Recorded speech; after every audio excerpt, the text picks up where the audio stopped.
It is the story, the empty chair. Every family have a chair that means more than just a chair. Sometimes it belongs to the person who sit there every morning. Sometimes it belongs to someone who is no longer there. And sometimes it belongs to the reminder of a promise that was never forgotten. This is the story of Ayan and Arhan, two brothers who thought they understood each other until one ordinary evening changed everything. Ayan was 22-year old, Arhan was 16. They were brothers, but they couldn't have been more different. Ayan was quiet and responsible, Arhan was energetic, impatient, and always ready to argue. Their mother often jokes, if you two ever agree on something, I will celebrate.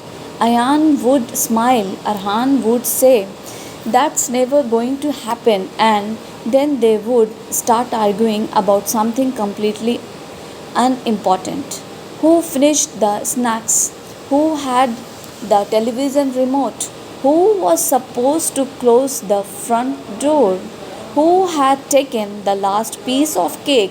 Their arguments were ordinary, their laughter was ordinary, their family dinner were ordinary, but sometimes we did not realize how precious ordinary moments are until they become memories.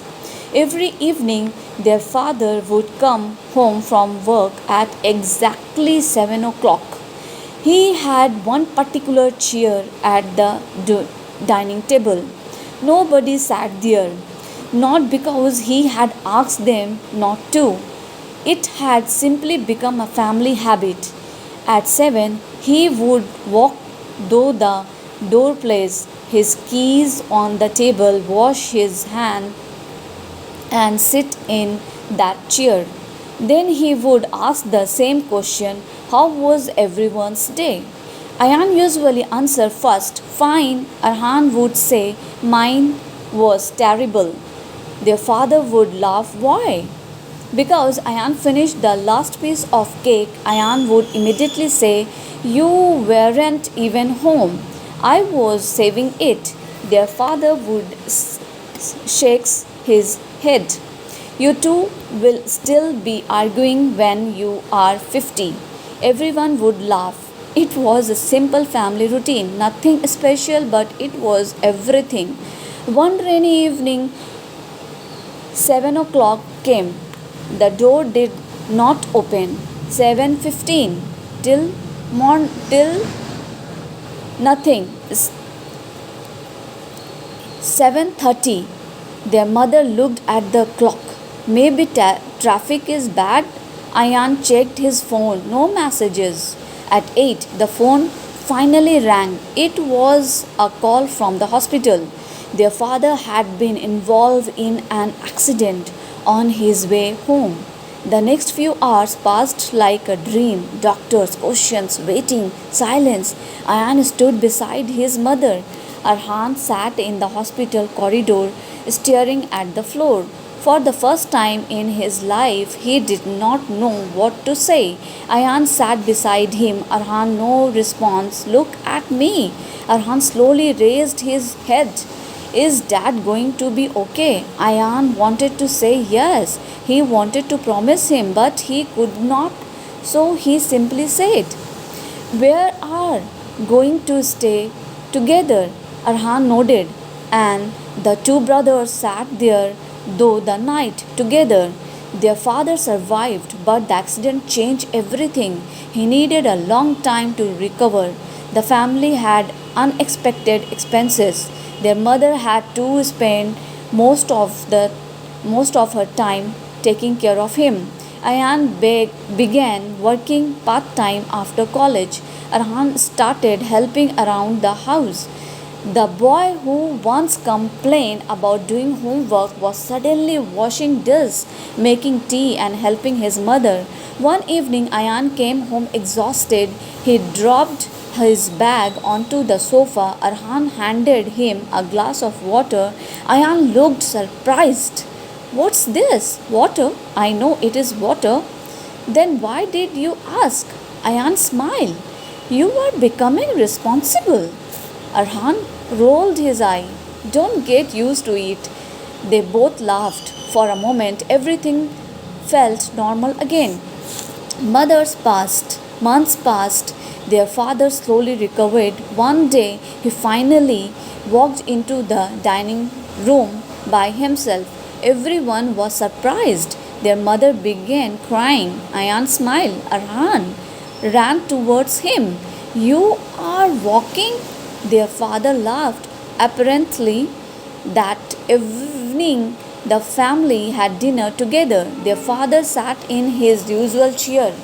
Ayan looked at him, then at Arhan, and for the first time, neither brother argued. They simply smiled. They had learned something during those difficult months.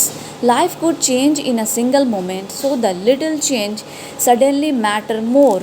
A conversation, a meal, a laugh, a huge, a person sitting beside you. A year later, Ayan received an opportunity to walk in another city.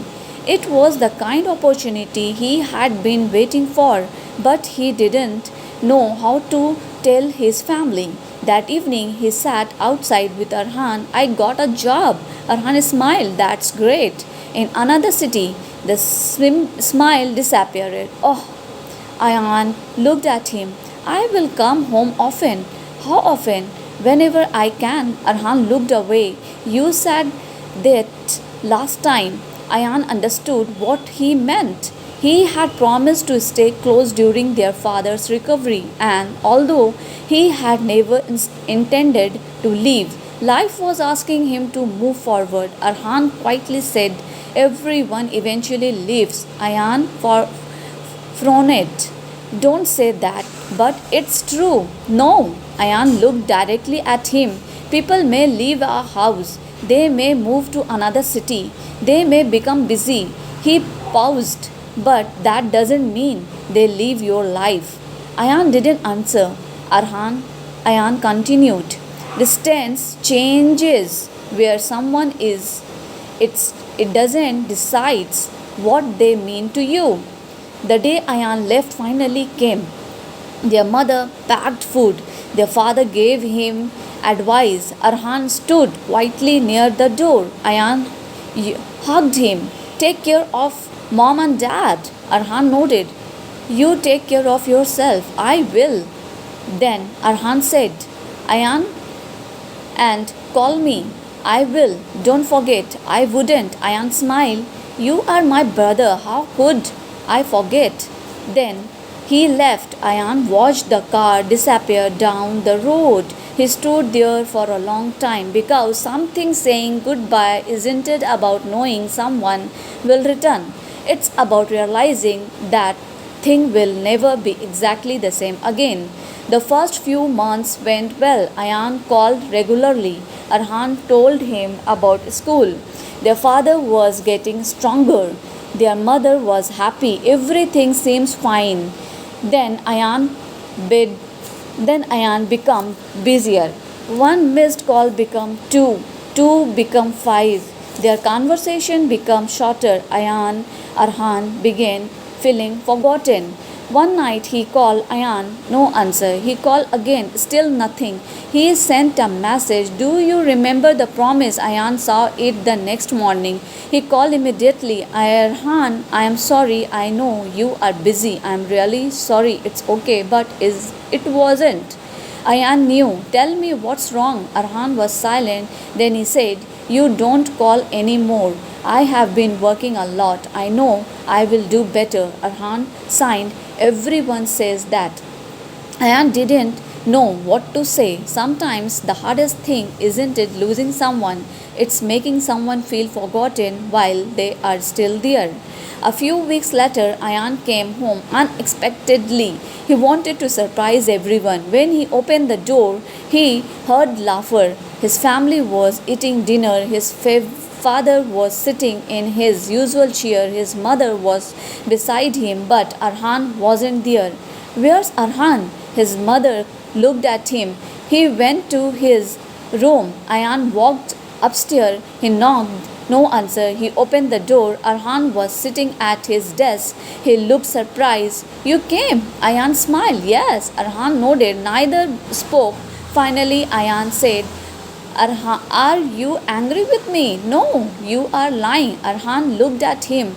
Then he said, I thought you would come back. I did. Not physically, Ayan became quiet. Arhan continued, I thought you did come back to being my brother. Those words hurt more than any arguments even had. Ayan sat beside him. I never stopped being your brother, but you stopped being there. Ayan lowered his head.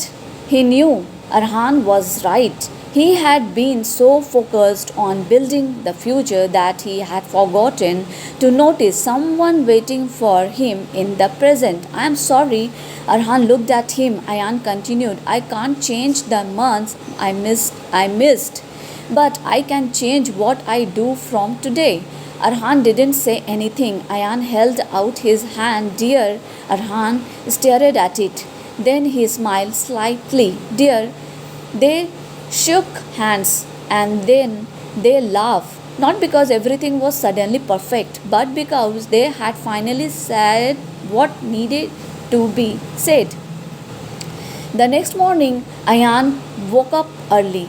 He went downstairs. His father was sitting in his usual chair. Ayan made tea and placed in it in front of him. His father smiled. You have changed. Ayan laughed. How? You used to hate waking up early. I still do. His father laughed. Then he looked at Ayan seriously. Take care of your brother. Ayan nodded. I will. His father looked toward the stair. He is grown up. Ayan smiled quickly. His father was quiet for a moment. Then he said, That's what children do. Ayan looked at him. They grow up. He paused. And one day you realize you were so busy trying to give them a good life that you forgotten to enjoy the life you already had together. Those words stay with Ayan. Year passed. Arhan finished school.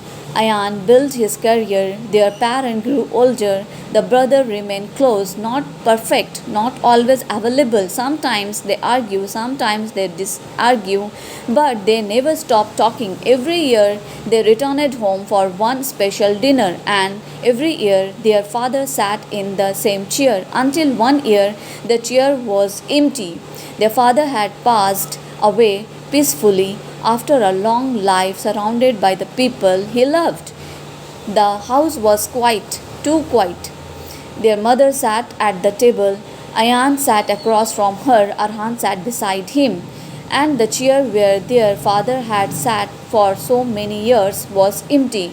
Nobody wanted to sit there. Nobody sat everything. The empty chair seems to say everything. Ayan looked at it. He remembered his father's laughter, his advice, his silly jokes. They were the way he asked about everyone's day. Ran looked at the chair too. Then he whispered, I miss him. Ayan reached for his hand. Me too. Their mother smiled though her tears. Your father would be angry if dinner got cold. Ayan laughed softly. Arhan laughed too. And for the first time that evening, the house didn't feel completely empty. After dinner, Ayan and Arhan went outside. They sat beside the old tree in the garden, the same tree where they had played as children. Arhan looked at his brother. Do you remember when you left for the job? Yes, I was angry with you. I know. I thought you didn't care anymore. Ayan smiled sadly. I cared. I just didn't know how to show it. Arhan nodded. Then he said, I learned something. What? People don't always need big things. Ayan looked at him. They need small things like what? A phone call, a message, 5 minutes together, a meal, a hug. Arhan smiled. Just knowing someone remembered. Ayan looked towards the house. Then he said, You are right. They said quietly. Then Arhan asked, Do you think Dad would be proud of us? Ayan smiled. I think he would say we still argue too much. Arhan laughed definitely. That night, before going to sleep, Ayan walked into the dining room. The chair was still empty. He stood there for a moment. Then he remembered something his father had once told him. Don't wait until someone is gone to realize how much they mean to you. Ayan took out his phone. He called Arhan. Arhan answered from upstairs. Why you are calling? I am literally in the same house. Ayan laughed. I know, then what? Ayan said, nothing, nothing. I just wanted to say good night. There was a pause. Then Arhan smiled. Good night, brother. Ayan ended the call, and for the first time, he understood the real meaning of the empty chair. It wasn't only a symbol of loss, it was a reminder that every person sitting beside us today is a gift, a reminder that time doesn't ask permission before moving forward, a reminder that the people we love wouldn't always be sitting at the same table. So while they are, we should look up from our phones. We should listen, we should forgive, we should laugh, we should say the words we keep postponing, because someday a chair may become empty, and when that happened, we wouldn't wish we had bought more expensive gift, we wouldn't wish we had worked longer hours, we wouldn't wish we had won more arguments. We will wish for one more ordinary dinner, one more conversation, one more laugh, one more moment, and that is why Ayan finally understood something his father had known all along. The most precious moments in life are usually the ones we think are ordinary. So, if someone you love is sitting beside you today, don't wait. Look at them, talk to them, tell them they matter, because one day that ordinary moment may become the memory your heart holds onto forever. And sometimes the lowest goodbye is not a final word, it's simply an empty chair. Thank you.